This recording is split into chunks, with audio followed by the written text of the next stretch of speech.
Hello les loulous, c'est Nono, j'espère que vous allez hyper bien. Comme vous le savez, il y a beaucoup d'offres au niveau guitare, notamment chez Charvel avec plusieurs gammes. Et même si je suis endorsé, j'ai toujours gardé, et je garderai toujours, ma liberté de penser. Ça me rappelle quelque chose. Et du coup, je me suis dit que j'allais vous faire une vidéo comparative entre la guitare Charvel la plus chère que j'ai versus celle qui est entre guillemets la moins chère, en tout cas une série qui est disponible en ce moment avec un prix à 3 chiffres. Ce sera une vidéo un petit peu plus cutée que d'habitude parce que pour une fois, j'ai écrit ce que j'avais à dire à l'intérieur tellement il y a de points variés, j'aurais pas pu tout retenir lors du tournage. Donc ne vous étonnez pas s'il y a des cuts.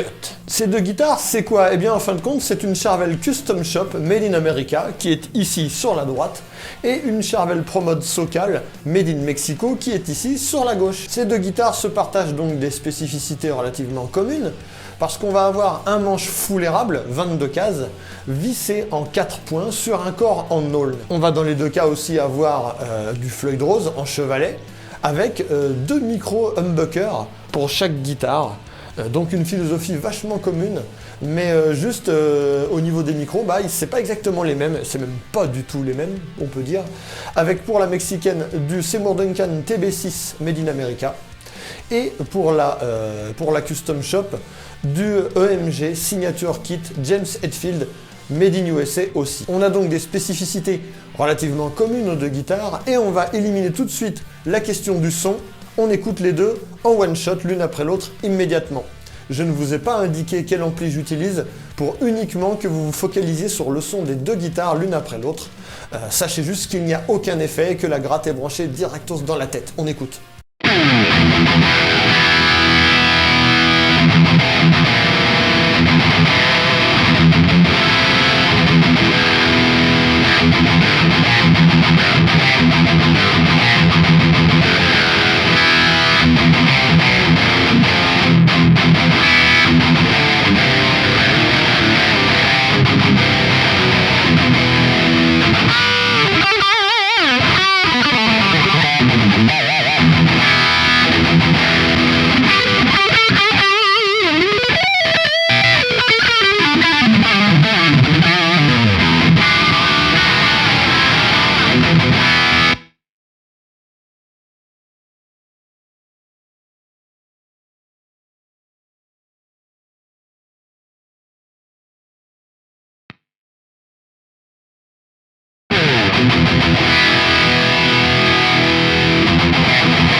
Les points positifs de la Charvel Custom Shop USA. Alors évidemment, comme je viens de le dire, dès que je dis ça, ça pète la classe. Avoir une CS sur le papier, c'est vraiment la grande classe. Quand il y a un mec qui débarque avec sa Custom Shop, avec le petit logo sur la tête, on se dit « Ouais, ok, d'accord, le mec, il pèse ». Après, c'est une considération matérielle, mais ne faites pas semblant, on est tous comme ça. Quand on voit un gear avec une méga marque et un super Made in USA Custom Shop dessus, avouez-le, on commence à pointer. Un autre point positif, c'est qu'évidemment, quand on passe une commande au Custom Shop de Charvel ou alors de n'importe quel autre Custom Shop, à dire vrai, on peut évidemment choisir les spécificités de son instrument, son look, son paint, toutes ses finitions et tout, la dotation électronique et l'accastillage. Donc ça, c'est évidemment une commande unitaire qu'il n'est pas possible d'avoir avec les guitares de série. Sur la Custom Shop, les bois me semblent quand même meilleurs. Il semble un petit peu plus sélectionné, notamment pour l'érable du manche, qui présente des motifs à peine plus joli que le manche de la mexicaine. Si là je me détache un petit peu de cet exemplaire-là à proprement parler, on peut dire que on peut avoir une énorme chance des fois avec les custom shops et de tomber sur des modèles véritablement exceptionnels quand le master builder était en forme et quand il n'avait pas forcément de problème dans sa vie privée. Il a fait une gratte qui est absolument exceptionnelle, bon bah ça peut arriver. Même si les modèles custom shop sont disponibles à la commande et à la demande, à l'unité, il est tout à fait possible d'en trouver sur le marché de l'occasion et d'en toper à des prix qui sont pas vilains. Celle-là notamment, je l'ai échangée avec quelqu'un qui me suit depuis un moment maintenant, dont les deux pseudos YouTube et Facebook sont Patrick Bruel d'un côté et Johnny Hallyday de l'autre, allez comprendre pourquoi. Et du coup, j'ai réalisé un échange avec lui contre une caparison. Là, du coup, ça veut dire que sur le marché de l'occasion, vous pouvez tomber sur des modèles custom shop qui n'affichent pas le prix neuf, bien entendu, puisque c'est de l'occasion, sous réserve de ne pas avoir le vendeur qui gonfle le tarot sous prétexte justement que c'est une custom shop. Donc, on peut de temps en temps tomber sur des modèles qui sont plutôt cool à des tarifs inférieurs et qui deviennent pour le coup un petit peu plus réalistes et qui placent la guitare sur un rapport qualité-prix plus intéressant. Maintenant, les points négatifs vis-à-vis de cette Custom Shop USA, j'ai en ce qui me concerne l'impression d'avoir une excellente Super Strat dans la main, mais pas non plus d'avoir quelque chose d'absolument exceptionnel et qui tranche résolument avec les autres guitares de série que j'ai. On pourrait penser qu'avoir un modèle Custom Shop, on se relève la nuit pour y jouer. Très honnêtement, en tout cas pour cet exemplaire-là, non, pas réellement. On a une bonne qualité de guitare sous la main, mais c'est juste normal pour le tarif avancé. Sur cette guitare-là, j'ai dû changer la plaque d'origine qui était absolument dégueulasse. Un scandale pour du custom shop, c'était une plaque un pli, avec juste un pli, mais du coup à chaque fois que j'appuyais sur la plaque, elle se gondolait, elle était absolument pas du tout rigide, elle était même pas blindée en dessous, donc ça c'est vraiment scandaleux, je l'ai dégagé et j'ai installé une plaque Tortoise. Un point qui va pas contre cet exemplaire-là et ce modèle-là en particulier, mais qui va contre la démarche. Quitte à se faire un custom avec un prix à 4 chiffres qui va entre 2000 et 3000 euros, bah pourquoi tout simplement ne pas directement s'adresser à un luthier du genre Rémige comme vous le connaissez, ou alors 1015 avec lequel je collabore en ce moment pour justement avoir un modèle de chez lui. Donc la démarche, si vous voulez, d'aller demander à Charvel Custom Shop un modèle un petit peu unique, bah c'est quelque chose qui n'est pas forcément plus ou moins déconnant que de s'adresser à un luthier dont c'est le boulot et avec lequel vous pouvez avoir un véritable dialogue direct dans votre langue. Après, vous allez me poser la question de l'éventuelle potentialité de revente d'un modèle de guitare luthier. Mais quand vous voyez des modèles Charvel Custom Shop comme ça, pour la revente... on va pas se leurrer, le prix, voilà, le prix d'une CS, même si on a des à 2000 euros, 2500 euros, 3000 euros, bah c'est quand même extrêmement élevé, quoi. Faut pas se leurrer, hein, surtout avec la conjoncture actuelle et ce qu'on va s'apprêter à affronter, dans les mois qui viennent.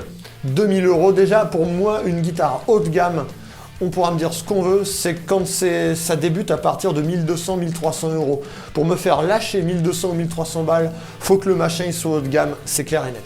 À la commande, pour avoir une custom shop, faut attendre des mois, voire des années. Je connais quelqu'un qui a attendu son modèle custom shop pendant 2 ans et demi. Donc faut vraiment avoir de la patience, là où un luthier pourrait vous fournir ça en quelques mois seulement. Comme il s'agit d'une production unitaire avec un système de master builder, un petit peu comme chez Fender, de toute manière Charvel a été racheté par Fender, donc à mon avis c'est pas étonnant qu'ils aient appliqué les mêmes process, et bien chaque modèle custom shop est assemblé au moins par le même master builder dans l'usine Custom Shop Charvel. Ça veut dire quoi? Ça veut dire que du coup, comme la fabrication de ce modèle-là dépend d'une seule personne, eh bien c'est ce que je disais un petit peu tout à l'heure, on est un peu tributaire de son humeur, on est tributaire de son bon vouloir à un jour J ou à un moment M. J'avais il y a quelque temps une Charvel Blue. Voilà, une Aniline Blue, je ne sais pas trop comment ça s'écrit, mais voilà, c'est une Aniline Blue. Je vous montre une ou deux photos pour le souvenir. Je n'ai absolument eu aucun scrupule à la refourguer, parce que ce modèle-là ne répondait selon moi pas du tout aux attentes d'une custom shop, avec des finitions absolument dégueulasses, une peinture qui coulait sous le vernis, la peinture a coulé, le mec a vu ça, il a quand même verni, brillant par-dessus, ça l'a pas dérangé. Les frettes mal posées, finition dégueulasse, bref, une horreur. et c'est une gratte qui était quand même affichée à 3500 € custom shop. Donc si vous voulez, je me suis dit, c'est pas possible que le custom shop il puisse produire des trucs comme ça, les doigts dans le nez, quoi, juste dans le vent, comme ça. Je me suis dit, bon bah le mec, il a eu une mauvaise journée ou alors une mauvaise semaine et ça s'est ressenti sur le modèle. Là où justement quelque chose de série est plus maîtrisé et plus régulier, c'est à nouveau un débat infini. On va me répondre, ouais, mais ça veut dire quoi? Ça veut dire que tu trouves que c'est mieux fait quand c'est fait en série? Je ne dis rien, à part le fait que ma CS bleue d'avant était une horreur et je suis absolument ravi de ne plus l'avoir en main. On va passer maintenant au modèle mexicain ProMod Socal, qui est ici sur la gauche. Et ce que je vais vous dire est basé sur ce modèle, cet exemplaire, qui est totalement d'origine. Donc tout ce que je vais vous dire est valable sur la guitare que vous pouvez trouver en magasin, juste à côté de chez vous. Et on va commencer avec les points positifs, avec tout de suite et bien entendu le prix. À ce prix-là, c'est-à-dire un prix à 3 chiffres, on a selon moi un instrument totalement professionnel. En tout cas, moi je les utilise sans modification particulière, ou alors juste quelques petits ajustements. Sur scène, ça tient l'accord pendant tout un set. Il n'y a aucun problème là-dessus. On peut les trouver neuves aux alentours de 850 €, en tout cas cette ProMod Socal. Et en occasion à partir de 600 balles, 550-600 balles. Donc franchement, pour quelqu'un qui n'a pas la fortune à Rothschild, trouver une guitare très sérieuse et même, oui je le répète, professionnelle, eh ben c'est facile.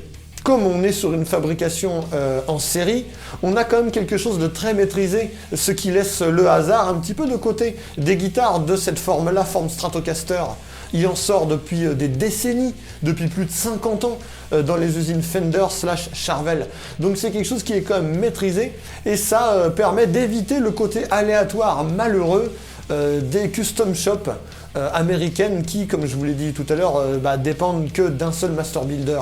Donc là on a quand même quelque chose de régulier et on n'a pas trop de mauvaises surprises lors de l'achat d'une série mexicaine. À titre personnel, j'aime bien les séries comme ça mexicaines avec un tel tarif parce que du coup ça peut me permettre de les utiliser comme je le veux sans forcément avoir peur d'une petite rayure ou alors tout simplement d'avoir de la patine d'utilisation, la patine d'usage, les micro-rayures, tout ça, et même le salissement de la touche en érable. Avec une custom shop qui coûte un bras, j'ai un petit peu du mal à être à l'aise. Je fais toujours attention à bien astiquer la guitare après l'avoir jouée et tout. Alors que je ne dis pas que je salope les mexicaines, mais au moins ce sont des vrais outils, des instruments de musique qui me déchargent totalement du soin qui est dû à une custom shop extrêmement chère. Ces guitares-là, vu leur tarif, eh bien on est beaucoup moins frileux à les modifier soi-même. Ce sont des super plateformes à modification.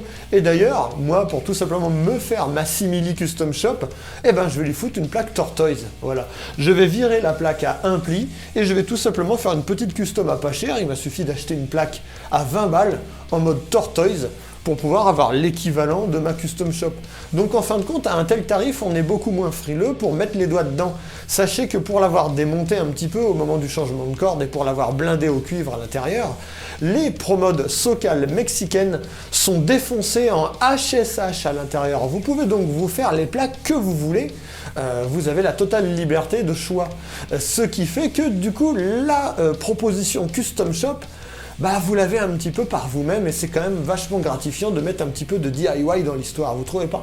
Au niveau des qualités de finition, je trouve que c'est d'une qualité équivalente au custom shop. Certains parmi vous vont venir me sauter à la gorge, mais quand je regarde ces deux guitares-là, l'une à côté de l'autre, je me dis, il n'y a pas de différence fondamentale dans la finition, sans déconner. Je trouve même, et vous allez trouver que je suis un hérétique, que le fretage de la mexicaine est mieux fini que celui de la custom shop. Ça peut vous paraître dingue, mais c'est la vérité, je les ai sous le nez et je peux dire ce que je constate, je suis parfaitement honnête, à nouveau, je vous le certifie. On passe maintenant au point négatif de la Charvel mexicaine, parce que oui, il y en a, rien n'est parfait en ce monde. Alors le premier point que j'ai envie d'évoquer avec vous, c'est pas forcément un point qui est négatif, qui est inhérent à la guitare. On va dire que c'est quelque chose qui flotte dans l'inconscient des guitaristes. Autant ça pète la classe de se pointer avec une CS, Custom Shop Made in USA, t'as vu, autant ça peut refroidir certains d'avoir une guitare juste Made in Mexico pour jouer à un concert ou alors tout simplement montrer aux autres, quoi, voilà. À nouveau, ne nous mentons pas, on a tous forcément à un moment ou à un autre de notre existence de guitariste un petit peu ce petit syndrome de celui qui a la plus longue. avant même de commencer à avoir joué, et on pourrait se sentir un petit peu freiné par le Made in Mexico et dire tout de suite Made in Mexico, c'est de la merde. Moi, en ce qui me concerne, je suis totalement libéré de ça. Ma guitare principale, ma Red Alert d'amour, est une japonaise.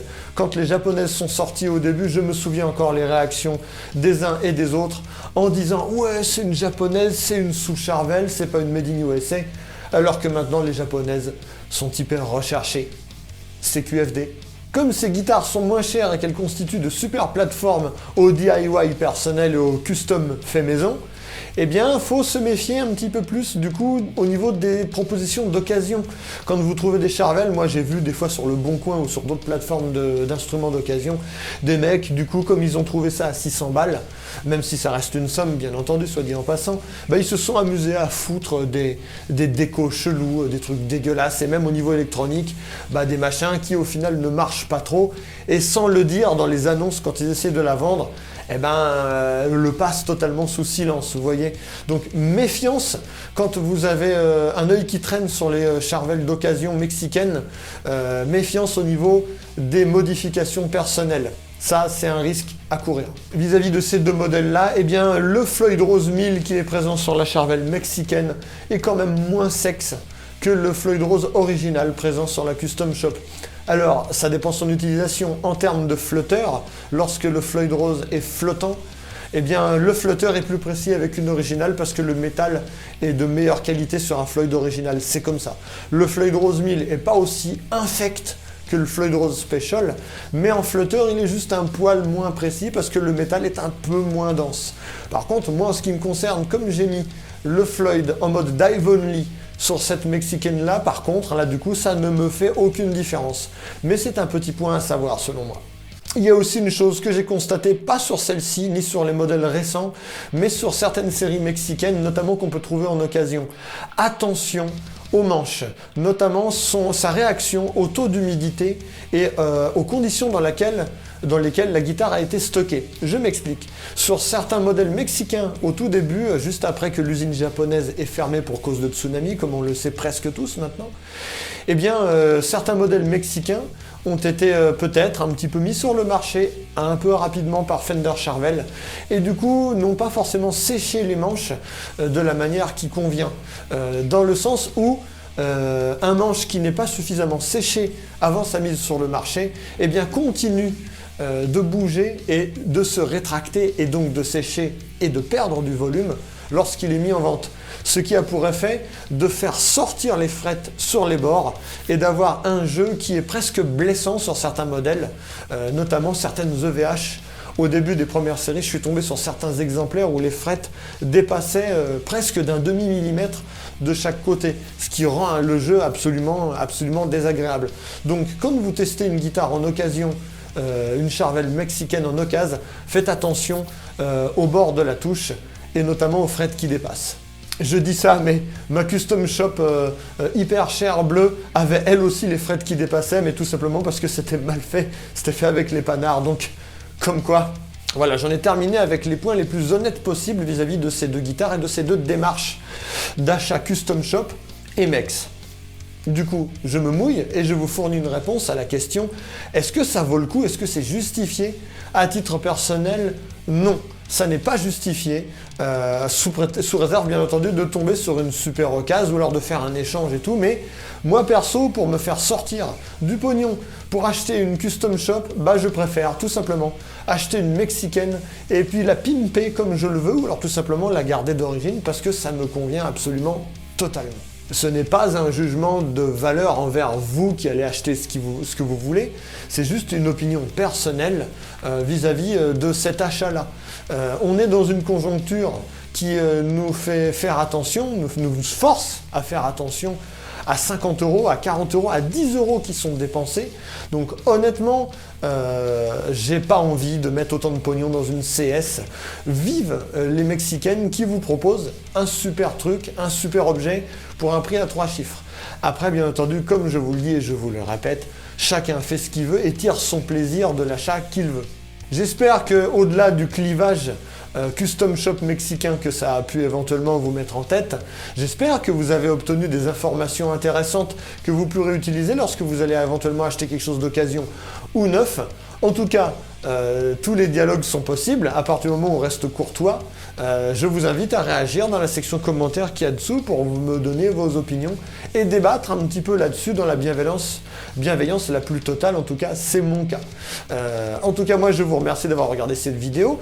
Je vous invite à regarder tout simplement la playlist qui contient les vidéos explicatives de mes packs pédago qui sont toujours disponibles. Lien dans la description. Je vous fais la bise et je vous dis à tchuss, bye bye.